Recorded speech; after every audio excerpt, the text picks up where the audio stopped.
Jamaah rahimani wa rahimakumullah, kita bersyukur kepada Allah Subhanahu wa taala karena pada hari ini masih bisa kita bersama-sama duduk kembali melanjutkan dari apa yang telah kita mulai, ya, membahas satu kitab Al-Irsyad ila Shahih I'tiqad, ya, yang mana kitab tersebut berkaitan dengan akidah, ya, keyakinan kita tentang agama Allah Subhanahu wa taala, tentang Allah itu sendiri dan lain sebagainya.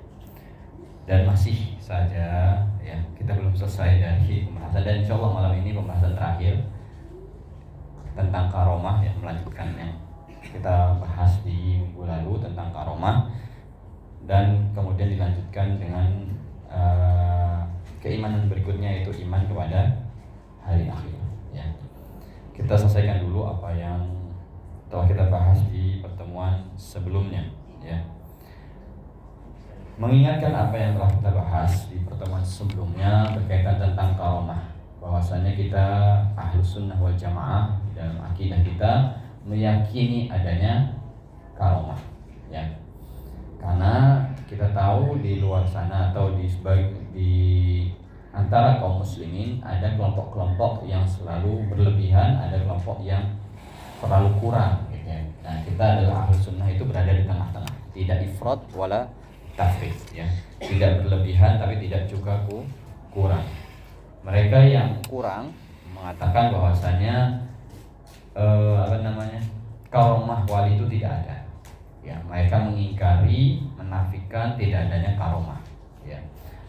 Satu lagi kelompok yang mengatakan berlebihan, ya, mereka terlalu berlebihan, mengatakan bahwasanya ada karomah, itu ada, akan tetapi mereka berlebihan dalam masalah apa? Menetapkan, ya, sedikit-dikit melihat sesuatu yang tidak wajar dibilang karomah, ya.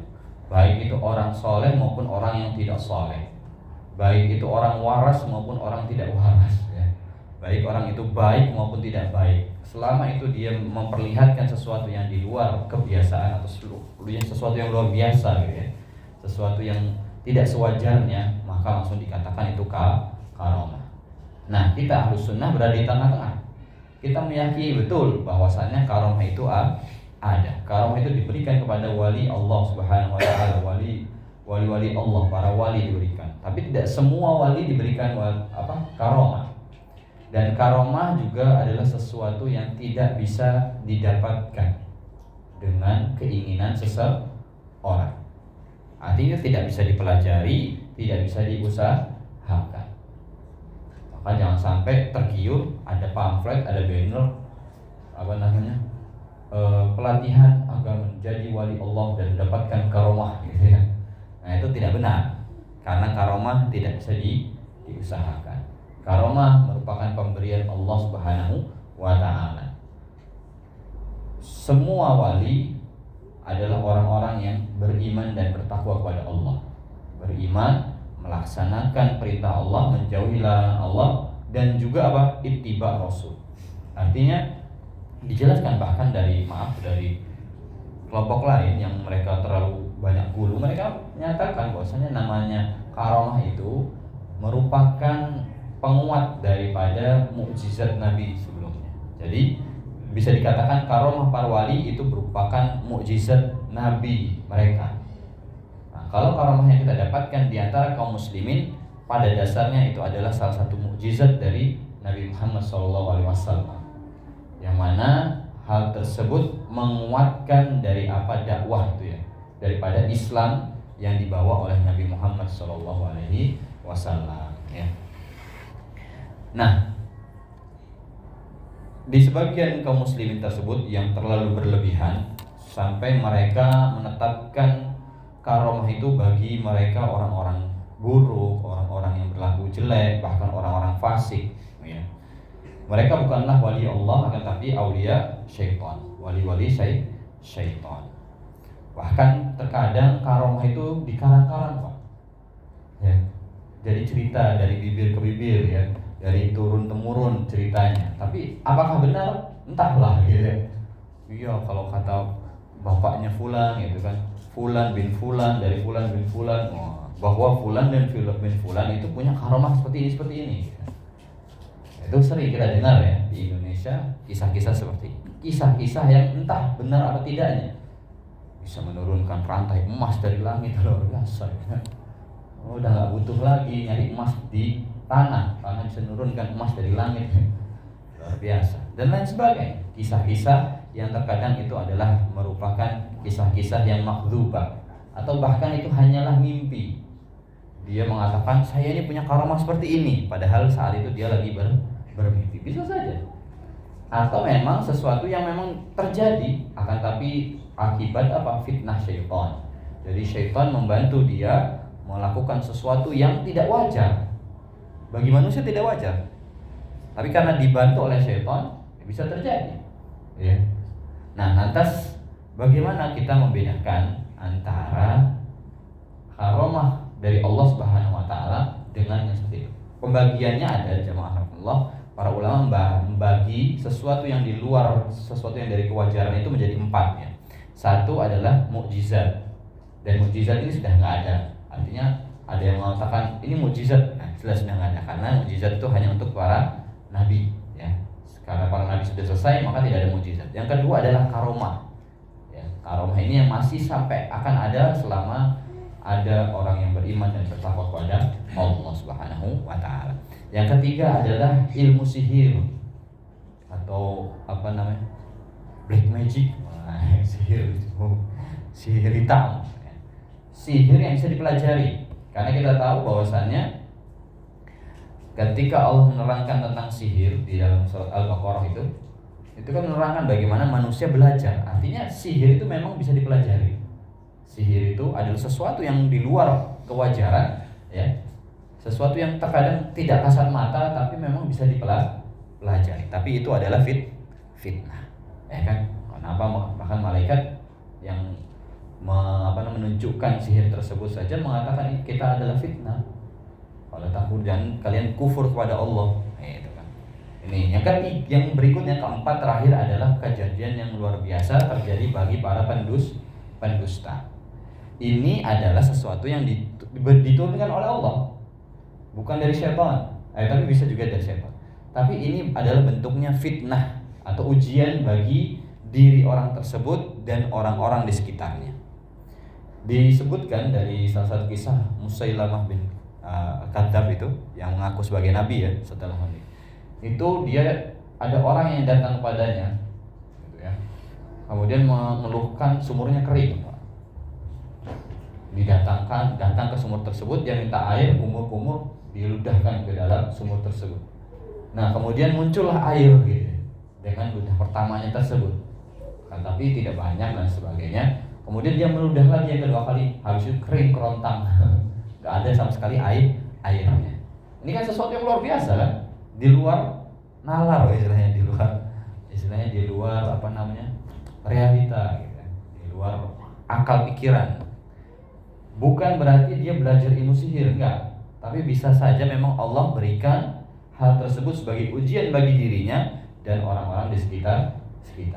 Dan ini bisa kita melihat ya, ada misalkan zaman dahulu yang batu petir itu ya dicelupkan di air ya kan, terus diminum. Dari sisi kesehatan ada nggak ada ilmunya ya, tapi ini katanya ini batu petir gitu kan, kena petir langsung dicelupkan di air dan banyak yang mengatakan sembuh Pak. Wah biasa katanya gitu ya. Itu bisa terjadi. Bisa nggak bisa terjadi? Bisa. Ini adalah kelompok yang keempat, bagian keempat, di mana sesuatu yang luar biasa diturunkan oleh Allah Subhanahu wa taala sebagai ujian bagi seseorang dan orang-orang di sekitar. Dan yang ada yang lucu lagi, sempat ada kisah heboh di suatu kampung, bambu yang ngeluarin air terus Pak. Tahu nggak kisahnya? Ya di berita ya. Katanya bambunya keluar air, padahal di belakang nggak ada apa-apa. Kok bisa keluar air terus? Tiba-tiba dikeramatkan, langsung dibuat pagar, dikasih sajen dan lain sebagainya ya kan, kasih daun. Ternyata dibuat oleh orang yang memang eksperimen, dia membuat air ya seakan-akan keluar dari bambu, padahal itu memang ada pipanya ya. Tapi yang Indonesia ini melihat sesuatu yang luar biasa ini Bu ya, nggak wajar ini. langsung dianggap karomah gitu. Nah ini yang berbahaya. Nah kelompok keempat ini bagian keempat ini yang terkadang sama ya. Berbeda dengan nomor 3. Kalau kita lihat jelas dia adalah dukun, kita jelas dia adalah orang yang menyembah jin, ya bagi kita ya orang-orang beriman kan pasti menjauhinya, walaupun dia bisa menunjukkan hal-hal yang di luar nalar. Di dunia banyak ya orang-orang penggiat black magic gitu ya, bisa memisahkan tubuh gitu tanpa tanpa operasi, dan itu kepotong ya. Itu kan trik kesat ya, kalau yang disulap-sulap di TV trik, tapi ada juga yang memang asli, tapi itu juga karena bantuan syaitan. Bisa nggak Ustaz? Bisa ya. Istilahnya ketika Nabi Sulaiman saja ya kan, masih ingat ya kita, Nabi Sulaiman memindahkan singgasana dari Yaman ya menuju Syam, jaraknya kan jauh ya. Dari kalangan iblis mengatakan sebelum dia bangkit dari tempat duduknya kan, artinya kan begitu cepat. Jin itu mempunyai kekuatan yang kadang di luar nalar. Nah manusia seperti itu terkadang bisa dibantu oleh jin ya, mencari barang hilang misalkan, atau menunjukkan arah yang tidak ketahuan gitu kan, atau menyembuhkan itu bisa saja. Nah yang keempat ini yang bahaya Pak, yang berbahaya seperti itu, yang nomor 4, karena orangnya biasa aja, bisa saja awam, bisa jadi dia pura-pura jadi ustadz ya, ustadz bohong, kemudian Allah benarkan, maksudnya diturunkan sesuatu yang luar biasa, nah langsung dicap sebagai karomah kan, ini berbahaya. Nah di sini penulis Hafizahullah Ta'ala menuliskan hunaka furuq baina karamatil awliya wa khawariqus sahara wal mas'udhin ya wad dajjalin, yang membedakan antara karamahnya para wali, kemudian juga sihir dan magic dan lain sebagainya, para pendusta dan lain sebagainya. Yang pertama, ana karamatul awliya sababuha at-taqwa wal amal salih ya, bahwasannya karomah yang didapatkan oleh para wali itu yang membedakannya adalah karomah itu diberikan pada orang yang beramal soleh dan bertakwa. Kalau kita melihat sesuatu yang di luar kewajaran, sesuatu yang luar biasa, tapi pada orang yang tidak soleh, tidak beramal soleh, bahkan tidak bertakwa kepada Allah, maka ini bukan dari karomah. Karena sebaliknya ya, bahwasannya yang selain karomah itu didapatkan sababnya apa? Al-kufru wal fusuq wal fujur. Didapatkan dari kekufuran, dari kefasikan, dan dari amal keburukan ya.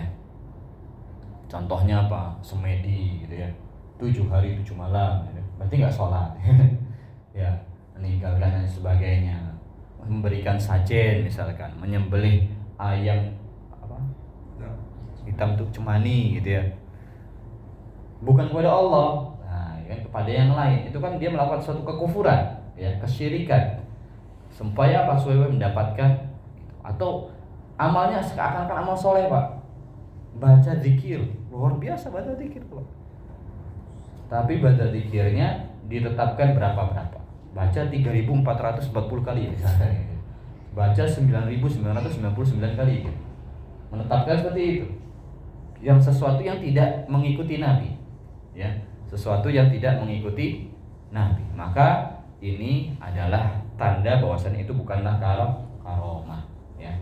Karena ada Pak perguruan-perguruan ya kan, supaya langkahnya seperti ninja, tidak kedengaran Pak, jurus meringankan tubuh gitu ya. Bisa terbang, melayang kalau jalan tuh cepat gitu.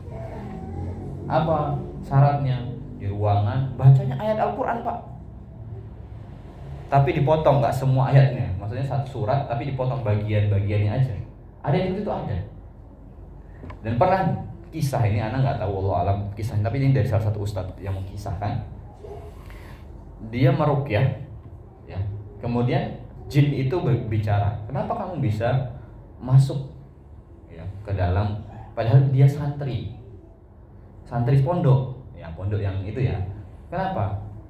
Udah itu biasa kan ya, kami banyak yang masuk pada santri, kok bisa? Karena mereka melakukan wiridan seperti ini.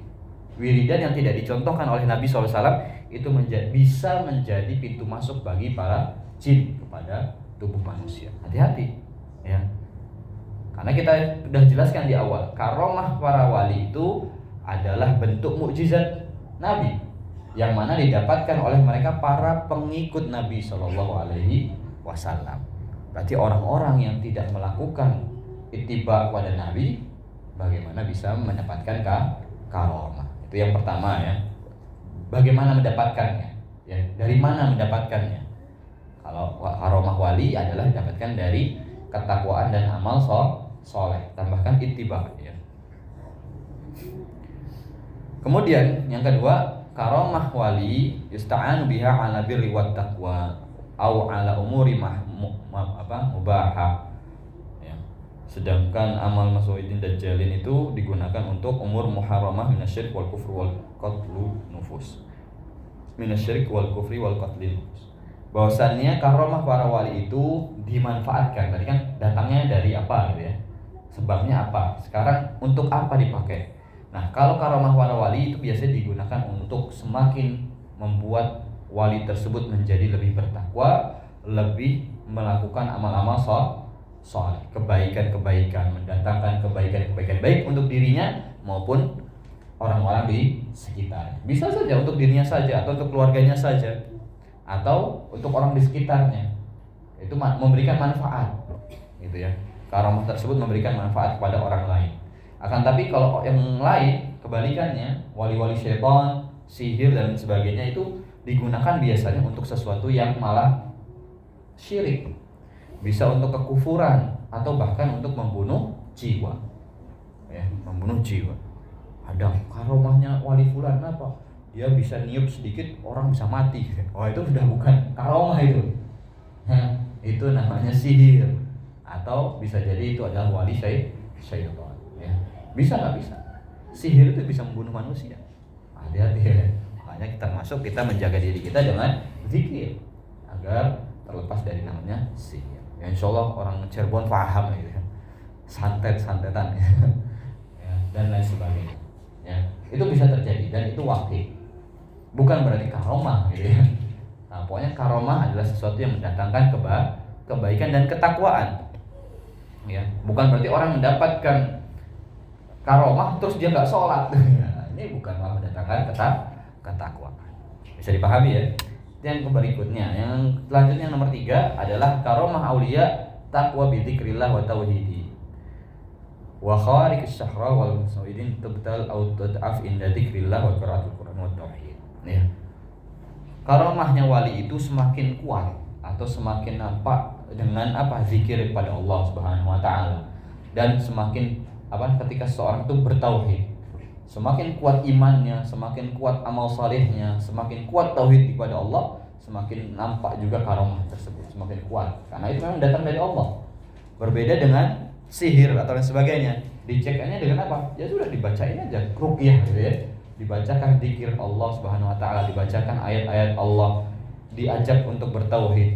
Ketika orang tersebut meninggalkan kesyirikan, terus lantas karomahnya hilang, nah itu bisa berarti itu bukan karomah, ya. Bisa bukan karomah. Misalkan anak kecil Pak, jadi indigo, ya. Punya kemampuan melihat dimensi lain, jin. Dengan sesuatu yang di luar nalar, ya. Coba dibacakan, diruqyah, dibacakan ayat Allah, kemudian diajak orang tersebut untuk meninggalkan amal-amalan yang terkadang itu maksiat, terkadang itu adalah sesuatu yang bid'ah, sesuatu yang syirik bahkan.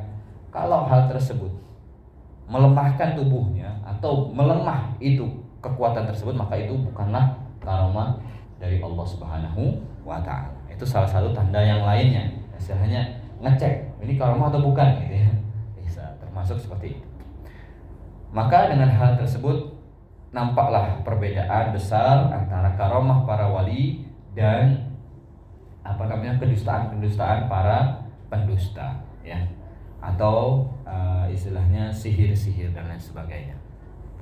Ya.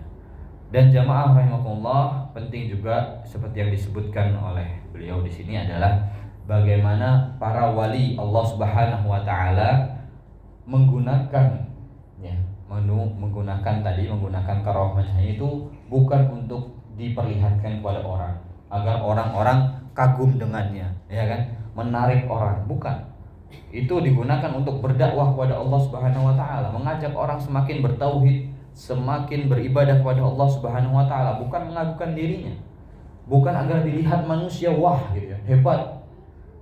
Ya, derajatnya wali fulan, perbedaan wali fulan dan wali fulan adalah semakin hebatnya karomahnya gitu kan. Jadi seakan-akan derajatnya wali itu ditentukan dengan seberapa hebatnya karomah. Tidak, ya, tidak seperti itu, ya. Kebalikannya, yang bukan karomah itu adalah dipakai untuk menarik orang lain, supaya orang-orang mengagumi dirinya, supaya dia dianggap supaya dikultuskan, ya, istilahnya dihormati. Ini saya punya karomah seperti ini, atau enggak bapak saya, atau kakek saya, atau ya siapalah pokoknya, Kiai fulan, Gus fulan, Habib fulan, seperti ini karomahnya, supaya apa? Orang-orang mau mendengarkan dirinya. Enggak seperti itu. Bukan seperti itu dipakai untuk karomah. Karomah itu digunakan untuk membuat manusia untuk semakin bertakwa kepada Allah, membuktikan bahwasannya Allah itu ada. Allah itu punya kekuasaan yang luar biasa, bisa memberikan kemampuan di luar kemampuan manusia lainnya, sehingga membuat manusia lainnya itu semakin beribadah kepada Allah, bukan malah beribadah kepada dirinya. Ya, salah satu tandanya Pak, ya, kalau orang-orang datang ke wali fulan malah ngalap barokah kepada dirinya, bukan minta kepada Allah. Dulunya kalau doa kepada Allah Pak, giliran dikasih tahu karomah wali fulan malah datang ke wali fulan, bahkan kalau meninggal datangnya ke kuburannya itu. Nah, ini berarti tanda-tanda bukan karomah, ya. Atau mengajak orang seperti itu, ya. Oh, kalau kamu mau dapatkan keberkahan, datang ke wali fulan. Kenapa? Karomahnya itu walaupun sampai mati juga ada, gitu. Nah, bahaya ini, ya.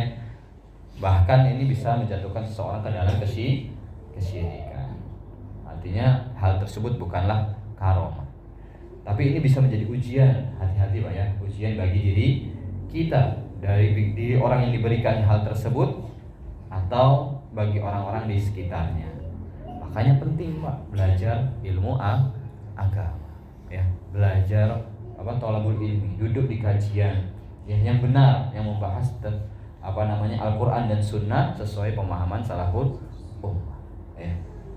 Nggak ada ruginya. Kenapa? Karena kan kita terhindar dari amal-amal jahiliyah, amal-amal yang dilakukan oleh orang-orang yang tidak tahu, ya. Saya punya dosen salah satu di UIN itu, dulu dia pencinta Habib Pak. Kalau dengar kisahnya Habib yang luar biasa itu, yang hebat-hebat itu, bisa jalan, bisa terbang, bisa macam-macam itu, wah, langsung semakin mencintai dia, jadi semakin cinta pada Habib tersebut. Dan ditelan mentah-mentah itu semakin diyakini Pak, ya. Oh benar, ini benar. Semakin kesini, ya alhamdulillah diberikan hidayah oleh Allah Subhanahu wa taala, semakin tersadarkan, gitu. Sekarang ketika dia lihat berita, katanya dia, dulu saya senang banget kalau dengan kisah itu tuh, saya semakin luar biasa, ya. Tapi kesini-sini semakin berpikir, semakin dapat mendengar dari kajian-kajian lainnya, baru tersadarkan, ya kok lucu ya, gitu ya. Istilahnya seakan-akan karomah itu seperti jualan, paham nggak jualan? Ya, setiap di kajian-kajian, istilahnya setiap ada pertemuan-pertemuan atau majelis-majelis, karomah itu selalu disebut-sebut, ya kan? Untuk apa? Untuk menggait orang-orang, gitu. Beda dengan kajian-kajian yang benar, biasanya katanya gitu, nggak ada bahas-bahas karomah gitu. Dan sebagainya. Alhamdulillah ada hidayah yang masuk pada sebagian mereka, ya. Ini yang perlu kita pahami, ya, bahwasanya karomah itu memang benar ada, akan tapi karomah itu datang dari Allah Subhanahu wa taala tanpa usaha, tanpa ilmu untuk mendapatkannya. Karena itu murni pemberian dari Allah Subhanahu wa taala, seperti halnya mukjizat, ya, seperti halnya mukjizat. Maka tidak didapatkan kecuali dengan takwa kepada Allah, dengan beriman kepada Allah, dan juga ittiba Rasul, ya, mengikuti Rasul. Kalau kita dapatkan label ustaz, kiai, gus dan lain sebagainya, bisa menunjukkan hal yang luar biasa, tapi kita dapatkan amal-amal dirinya tidak sesuai dengan Nabi SAW, maka kita katakan itu bukanlah suatu karomah. Begitu Pak ya. Atau hati-hati Pak, barangkali Allah timpakan fitnah. Nah semoga enggak ya, naudzubillah. Kalau ternyata kita ada yang seperti itu Pak, dengan tangan kita misalkan, kalau kita mijit orang sembuh, ada Pak ya gitu ya. Kalau padahal mijitnya biasa aja, tapi dengan tangan kita sembuh. Wah langsung sama orang-orang di kita kan dianggap karomah ya. Wah ini wali nih gitu ya. Misalkan seperti itu ya. Ini wali, segera bertobat kepada Allah. Khawatir itu adalah suatu ujian yang diberikan kepada kita. Jangan malah bangga ya. Wah alhamdulillah saya ini punya karomah ya. Muncul kesombongan, muncul ujub. Nah ini sebagai tanda bahwasanya itu bukanlah suatu karomah ya, seperti itu. Tapi kalau itu bahkan mendatangkan ketakwaan, mendatangkan semakin kuat kita beramal soleh, semakin tawadu. Kalau orang yang punya karomah itu dia akan semakin tawadu, merendahkan dirinya di hadapan Allah Subhanahu Wa Taala, mengatakan bahwasanya ini semua dari Allah, enggak, tangan saya bukan memberikan apa-apa gitu. Seperti itu. Harusnya seperti itu. Itu jamaah rahimakumullah, pembahasan terakhir berkaitan tentang iman kepada para rasul ya. Masuk berikutnya jamaah rahimakumullah, sisa berapa menit? Adalah ya, sekitar 10 menit lagi. Kita masuk ke dalam al-aslul khamis, pondasi yang kelima, yaitu beriman kepada hari akhir. Nah, pembahasan lanjutan daripada keimanan kita ya. Disebutkan oleh beliau yang pertama adalah beriman terhadap tanda-tandanya ya. Hari akhir itu pasti terjadi dan itu harus kita yakini ya. Baik kiamat besar maupun kiamat kecil ya. Kiamat kecil itu apa?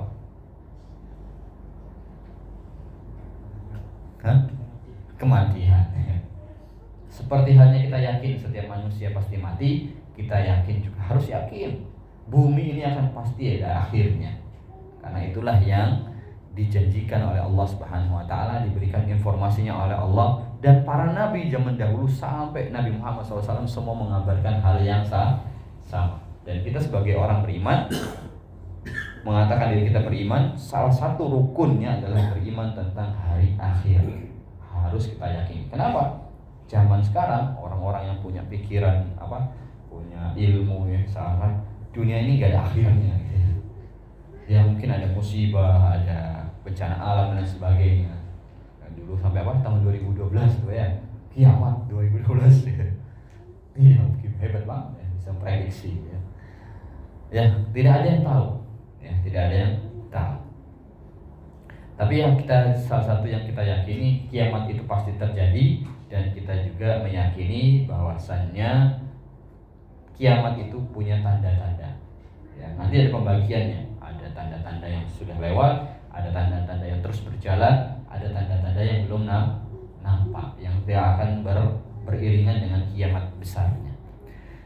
Setelah disebutkan tentang tadi iman kepada hari akhir, di sana juga disebutkan tentang tanda-tanda daripada kiamat tersebut.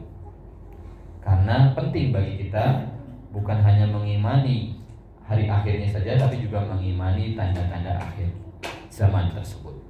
Allah Subhanahu Wa Taala berfirman, "Iqtarabatis sa'atu wanshaqqal qamar" ya. Semakin dekat hari kiamat tersebut ya. Di surat Al-Qamar itu terbelah bulan dan sebagainya. Hal yang turuna illa sa'at ta'tiyahum baghtah. Tidakkah mereka melihat kecuali hari kiamat itu mendatangi mereka baghtah. Apa baghtah? Mendadak, sesuatu yang mengagetkan, baghtatan. Di sini seakan-akan Allah Subhanahu Wa Taala menunjukkan bahwasannya kadang banyak manusia yang akan melupakan hal tersebut, tanda-tanda kiamat ya. Faqad jaa asratuha, padahal telah datang tanda-tandanya. Nah, itu bagi orang yang beriman tidak boleh meninggalkan keimanan terhadap hari akhir dengan cara apa? Salah satunya memperhatikan tanda-tanda kiamat tersebut. Qala Imam Baghawi rahimahullah, wa kanat bi'tsatun Nabi sallallahu alaihi wasallam min asyrati sa'ah. Bahwasannya diutusnya Nabi SAW itu merupakan salah satu tanda kiamat, karena Nabi adalah Nabi terakhir. Kalau sudah terakhir ya sudah ya, gitu. Chapter terakhir kalau biasanya nulis buku gitu ya, edisi terakhir, istilahnya kaum terakhir kita ini adalah kaum Nabi terakhir. Maka setelah kita tidak ada lagi kisah kaum Nabi setelahnya, karena sudah terakhir. Kita ini adalah kisah Nabi terakhir ya, kisah kaum Nabi terakhir. Maka salah satu tandanya adalah dengan diutusnya Nabi SAW. Wa ma yudrika la'alla sa'ata qarib ya, bahwasanya kiamat itu sudah dekat. Hal yang dan seterusnya ini bukti-bukti atau ayat-ayat yang menunjukkan hal demikian. Wa liqarbi wuqu'i yaumil qiyamah wa tahaqqu bihi ja'alahu subhanahu kalghad. Bahkan saking dekatnya terkejadian atau kiamat itu, dan itu pasti terjadi itu, Allah Subhanahu wa taala seakan-akan sampai menuliskan dalam Al-Qur'an itu dengan bahasa ghad. Apa ghad itu? Hari esok Pak ya. Hari ini al-yaum ghadan, besok. Kalau belajar bahasa Arab tuh, yang belajar bahasa Arab, ghadan artinya apa? Besok. Ya kan? Dalam firman Allah, wal tandur nafsum ma qaddamat li ghad. Nah, ya kan? Menunjukkan besok itu dekat gitu. Ya. Wal ghad huwa ma ba'da yaumi. Ya. Besok itu adalah hari yang datang setelah harimu ini, yaitu hari sekarang, yaitu kehidupan kita. Sebenarnya seperti itu. Wa qala ta'ala innahum yarawnahu ba'ida wa narahu qariba. Mereka melihat ya, menganggap bahwasannya hari kiamat itu ba'ida, jauh, masih lama ya, masih lama kiamat nanti lah. Entah kapan, 2000 gitu kan. Masih lama. Wa narahu qariba, sedangkan ya bagi Allah itu kiamat itu sudah dekat ya. Dekat. Diriwayatkan dari Tirmidzi dari hadis Anas marfu'an, hadisnya marfu', bu'ithu ana wasa'ah kahataini ya. Nabi SAW menunjukkan bahwasanya aku diutus ya, artinya jarak antara diutusnya Nabi dan hari kiamat seperti ini. Nabi mengandungkan seperti ini, antara jari tengah dan jari telunjuk. Jauh nggak Pak? Kecuali jari kelingking sama jari telunjuk ya, jauh. Ini kan dekat ya, nempel lah ya, nempel. Artinya antara diutusnya Nabi sampai hari kiamat itu dekat, saking dekatnya. Ya. Di dalam hadis di dalam Sahihain, innama ajalukum fi man madha qablakum min al-umam min as-salatil asr min salatil asr ila maghribis syams. Ya. Di hadis yang lain juga mirip ya. Di antara perbedaan antara kaum kita dengan kaum-kaum terdahulu itu jaraknya antara asar sampai maghrib ya, sampai terbenamnya matahari. Walama kana amru sa'ah syadidan. Seperti kita tahu, perkara masalah hari kiamat itu perkara yang luar biasa Pak ya. Kalau kita sering dengar kayak mana kiamat itu kan ngeri ya. Matahari mendekat istilahnya menghancurkan planet-planet bercampur dan istilahnya bertabrakan. Kalau digambarkan di film-film itu kan ngeri-ngeri ya. Dan itu pasti terjadi lah ya. Itu ngeri. Maka kita memahami atau memberikan perhatian terhadap tanda-tandanya juga merupakan sesuatu yang penting ya. Walihada akhar Nabi sallallahu alaihi wasallam min bayani asyratiha wa amaratiha. Oleh karena itu Nabi SAW banyak menjelaskan tentang tanda-tanda daripada hari kiamat tersebut. Wa akhbara amma ya'ti baina yadayhi minal fitan, dan telah mengabarkan dari apa yang akan datang di setelah Nabi SAW itu dari fitnah-fitnah. Nabahu ummatahu wa hadarahum.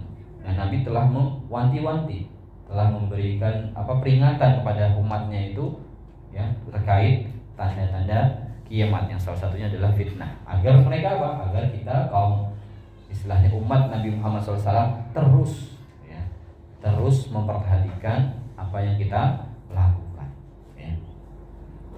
Bagi orang yang beriman dan terus mengingat tentang hari akhir atau kiamat, tentu dia akan berusaha mempersiapkan diri ya. Berbeda dengan orang yang menganggap kiamat masih lama lah ya. Tenang aja, kita tidak akan ketemu, insya Allah sampai saya mati kiamat belum terjadi gitu. Maka dia akan lalai. dia akan bermudah-mudahan dalam hidupnya, melalaikan waktu yang dilewatinya sehari-hari. Itu salah satu manfaat bagi kita beriman dengan hari akhir dan memperhatikan tanda-tandanya, sehingga kita mempersiapkan diri untuk bertemu dengan Allah Subhanahu wa taala. Bahwa man farada Allah taala bi ilmihi, ya. Waktu kedatangan waktu majiha, waktu datangnya kiamat itu hanya Allah, ya. Ilmunya itu hanya milik Allah Subhanahu wa taala, wa akhfahu an ibad, dan disembunyikan dari para hambanya li ajli maslahatihim. Ini untuk kepentingan maslahat para hamba. Liyakunu ala istidad daiman. Perhatikan, tujuannya apa? Kenapa kiamat itu disembunyikan? Bahkan malaikat sendiri nggak tahu kapan kiamat itu, nggak tahu. Kenapa disembunyikan? Ini untuk maslahat para hamba. Supaya apa? Supaya mereka selalu dalam keadaan siap. Ya. Istilahnya kan, kalau guru, ada yang guru di sini, ya, masih tahu kita nanti ada ujian dadakan. Wah, ya kan nanti siswanya tuh belajar terus Pak ya. Takut nanti kan besok ujian, langsung malamnya belajar, murojaah ya. Atau misalnya ada pegawai ya, kata bosnya nanti akan ada inspeksi dadakan, ya kan. Pasti mereka berusaha ya, setiap beramal ya, setiap dia kerja akan bekerja dengan sungguh khawatir ya, inspeksi atau istilahnya dilihat, dia nggak tahu. Nah, harusnya seperti itu. Itu tujuannya kenapa kiamat, baik kiamat kecil, kematian atau kiamat besar itu disembunyikan, agar manusia atau para hamba Allah Subhanahu wa taala selalu bersiap. Kama akhfa subhanahu an kulli nafsi waqti hululi ajali. Sama ya, maksudnya ajalnya, kapan ajalnya datang itu juga disembunyikan. Sama, tujuannya adalah seperti itu. Litakuna daiman ala hibal istidad wal intizar, ya. Agar dia selalu dalam keadaan bersiap dengan hal tersebut, ya, dalam menunggunya, wala takassal anil amal, dan tidak malas-malasan. Kalau orang Pak tahu kapan dia akan mati, dia nyantai dulu Pak. Oh, masih sebulan lagi, ya kan? Nanti giliran satu hari taubat ya kan? Taubat kepada Allah dengan taubatan nasuha, aman udah, ya kan? Tapi hari-hari sebelumnya dia akan bermalas-malasan. Jadi berbeda dengan orang yang nggak tahu kapan dia meninggal. Harusnya dengan dia meyakini dia pasti mati, kiamat itu pasti datang, dan dia tidak tahu kapan, maka dia akan terus dalam keadaan siaga. Ya, istilah seperti ini.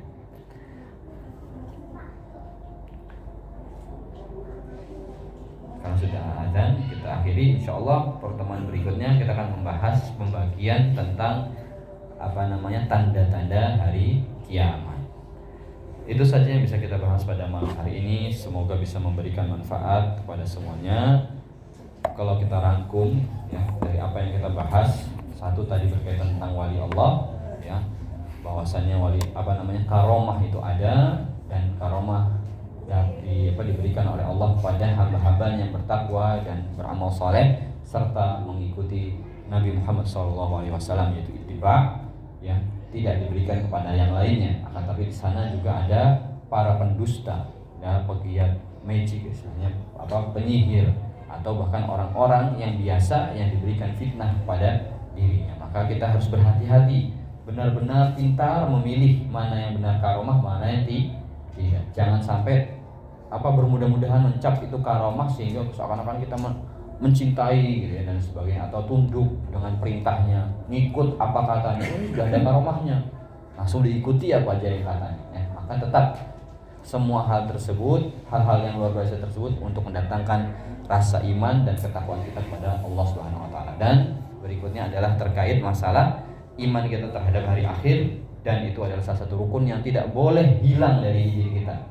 Nggak disebut kita orang beriman sampai kita memenuhi semua rukunnya. Salah satunya adalah beriman kepada hari akhir, ya, tentang kiamat, baik kiamat kecil maupun kiamat besar, dan kita disembunyikan hal tersebut dari Allah Subhanahu wa taala, ditunjukkan tanda-tandanya, ada tanda-tandanya, ya, agar kita bisa terus memperhatikan, agar kita selalu bisa mengingat, dan agar kita selalu bisa bersiap dengan datangnya hari kiamat, baik kiamat kecil maupun kiamat besar. Itu saja yang bisa kita sampaikan. Subhanakallahumma wa bihamdika asyhadu an la ilaha illa anta astaghfiruka wa atubu ilaik. Wassalamualaikum warahmatullahi wabarakatuh.